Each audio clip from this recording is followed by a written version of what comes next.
আসসালামু আলাইকুম। অতি দুঃখের সহিতে কিছু কথা ভিতর থেকে অটোমেটিকই চলে আসতেছে, যেগুলো আজকে না বলে পারতাছি না। আসলে ছোটবেলা থেকে, মানে ছোট জন্মের পর থেকেই জানি সেনাবাহিনী আমাদের আইডল, আমাদের অনেকের স্বপ্ন আমরা সেনাবাহিনী হব। সেনাবাহিনীদের নাম শুনলেই আমরা দেশপ্রেম শব্দটা ইউজ করি। কোথাও যদি চ্যালেঞ্জ করা হতো সেনাবাহিনী নাকি পুলিশ, ভালোবেসে সেনাবাহিনীকে লাইক দিয়ে দিতাম।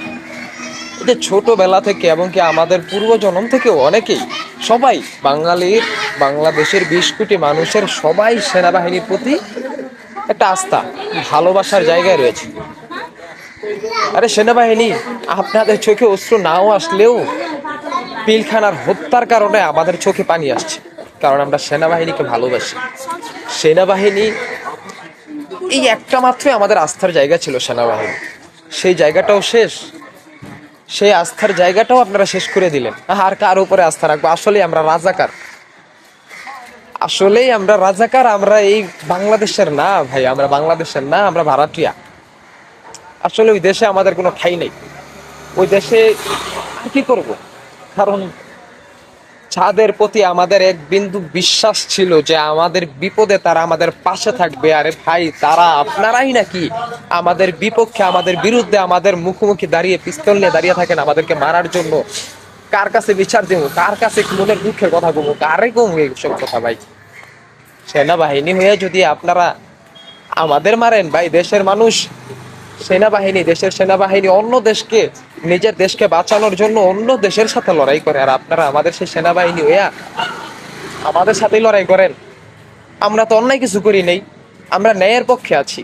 আর আমাদের বিরুদ্ধে যারা আছে তারা তো অন্যায়ের পক্ষে। তো আপনারা সেনাবাহিনী হইয়া কিভাবে পারলেন ভাই আপনারা অন্যায়ের পক্ষে যা দাঁড়াইতে? এই সময় উচিত ছিল আমাদের পাশে আপনাদের দাঁড়াইতে। ভাই, আজকে দেশের বিরুদ্ধে কোনো একটা দেশ আক্রমণ করুক, আপনাদের যখন হবে না তখন আমরা আপনাদের পাশে যা দাঁড়াবো। আমরা ছাত্ররা, আমাদের ভাইরা, আমাদের দেশের জনগণ আপনাদের পাশে যা দাঁড়াইবে। কি করলেন সেনাবাহিনী? বিশ্বাস করেন, আপনাদের এই কর্মকাণ্ডের জন্য, আল্লাহর কসম, আপনাদের এই কর্মকাণ্ডের জন্য শুধু আওয়ামী লীগ, বিএনপি, জামাত, শিবির, ছাত্রলীগ, যুবলীগ, এই লীগ সেই লীগ, টানা টানা 20 কোটি মানুষ এবং যারা আসবে পরের প্রজন্ম, প্রত্যেকটা ব্যক্তি আপনাদের ঘৃণা করবে, প্রত্যেকটা ব্যক্তি। কারণ আপনারা হচ্ছেন ওই লোক যারা ঘিরগিটির মতো রং বদলায়। আজ আপনার শেখ হাসিনার ক্ষমতা আছে, তার পক্ষে চলে গেছেন, আমাদের ন্যায়ের বিপক্ষে চলে গেছেন। দুদিন পরে যখন বিএনপি ক্ষমতায় আসবে, জামাত শিবির ক্ষমতায় আসবে, বা অন্য কোনো দল ক্ষমতায় আসবে, তখন আপনারা এই আওয়ামী লীগ ছেড়ে সেখানেও ক্ষমতায় চলে যাবেন, ওদের দলে চলে যাবেন। তার মানে আপনাদেরকে বিএনপি ঘৃণা করবে, আওয়ামী লীগ ঘৃণা করবে, জামাত ঘৃণা করবে, প্রত্যেকটা ব্যক্তি আপনাদের ঘৃণা করবে। সুতরাং সেনাবাহিনী, ভালোবাসার জায়গাটা বিচ্ছিন্ন করেন না।